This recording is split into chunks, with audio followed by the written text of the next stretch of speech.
Assalamualaikum warahmatullahi wabarakatuh. Perkenalkan, nama saya Novi Susanti dengan nomor NIM 408220045 dari program studi di Sastra Siada, Universitas Matlaul Anwar. Tujuan dibuatnya video ini untuk memenuhi mata kuliah menyimak komprehensif dan kritis.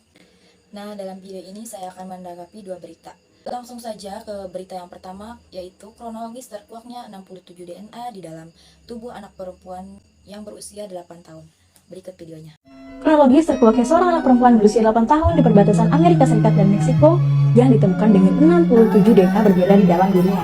Jadi kisah ini bermula dari wawancara video dengan kandidat Kongres Arizona, Jeff Zing namanya, pada acara Tina Peter Show yang tayang pada 19 April 2023 lalu. Udah cukup ya, maksudnya sebulan yang lalu. Nah, di sana Zing bercerita tentang pertemuannya dengan seorang anak perempuan saat dia dan yang lainnya mengunjungi perbatasan Arizona dekat kota Douglas pada tahun 2021. Lalu kemudian ia bertemu Badan Imigrasi dan Bea Cukai atau Immigration and Customs Enforcement dan petugas patroli perbatasan yang mengusir sekelompok migran termasuk seorang gadis berusia 8 tahun tadi. Nah, Zing juga mengatakan kalau dirinya bertemu gadis kecil tersebut yang saat itu belum bisa berbicara.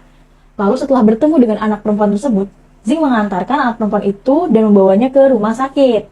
Lalu kata Zing seperti ini, saya berbicara dengan dokter tentang apa yang terjadi. Saya mendapat telepon darinya, kata Zing. Zing kemudian mendapatkan kabar bahwa gadis kecil berusia 8 tahun itu ternyata memiliki 67 sampel DNA berbeda dalam dirinya, dan ia juga melanjutkan bahwa angka 67 itu adalah jumlah minimum DNA berapa kali dia Menurutnya penyebab gadis itu tidak bisa berbicara adalah karena dia berteriak dan menangis selama berhari-hari, bahkan berminggu-minggu.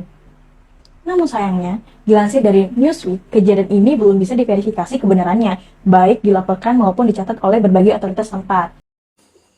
Seperti yang kita lihat di dalam video tadi, bahwasannya ditemukan 67 DNA dan dikatakan oleh seorang dokter yang memeriksa gadis kecil ini bahwasannya 67 DNA tadi hanya jumlah minimum berapa kali dia di Zing mengatakan bahwa dia menemukan seorang gadis tersebut pada saat gadis tersebut itu belum bisa berbicara. Menurutnya gadis tersebut belum bisa berbicara karena dia menangis berhari-hari bahkan berminggu-minggu, dan menurut saya dia mengalami trauma yang sangat berat ya. Tanggapan saya terhadap berita ini, seharusnya pemerintah di negara tersebut harus lebih teliti, terutama dalam pelindungan anak di bawah umur. Apalagi anak perempuan, karena hal ini bisa menimbulkan trauma yang sangat berat untuk seorang anak. Karena daya ingat anak itu sangat tajam, jadi sampai kapanpun dia akan bisa mengingat kejadian tersebut. Apalagi dia diperkosa oleh banyak orang. Intinya untuk teman-teman semua, apalagi perempuan, khususnya kita perempuan, kita itu harus lebih berhati-hati.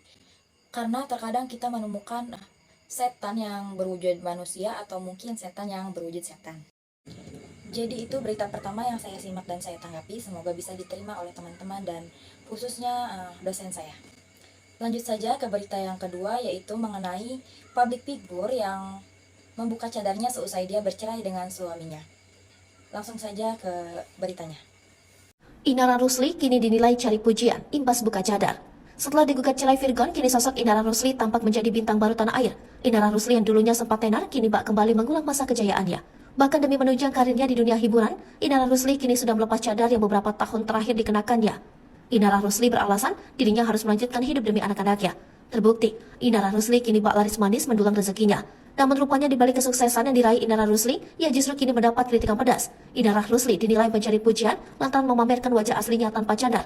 Hal itu terlihat dari beberapa komentar netizen di postingan Inara Rusli. Yang kita lihat tadi, bahwa Inara Rusli membuka cadarnya dikarenakan dia bercerai dengan mantan suaminya yang bernama Virgon. Dia membuka cadar karena dia bertujuan untuk menafkahi 3 anaknya. Seperti yang kita ketahui, pekerjaan seorang public figure biasanya dia menjadi brand ambassador perawatan wajah ataupun yang lainnya. Jadi dalam tindakannya tersebut dia banyak menuai banyak hujatan, ada pula pujian. Nah, menurut saya itu hal yang lumrah-lumrah saja atau yang sah-sah saja, karena dia ini bertujuannya positif, tidak negatif. Dia tidak mengumbar auratnya, tidak mengumbar kejelekannya. karena dia itu bertujuannya untuk menafkahi seorang anak dengan bekerja menjadi brand ambassador dari suatu perawatan wajah. Terima kasih, mungkin itu saja yang bisa saya sampaikan.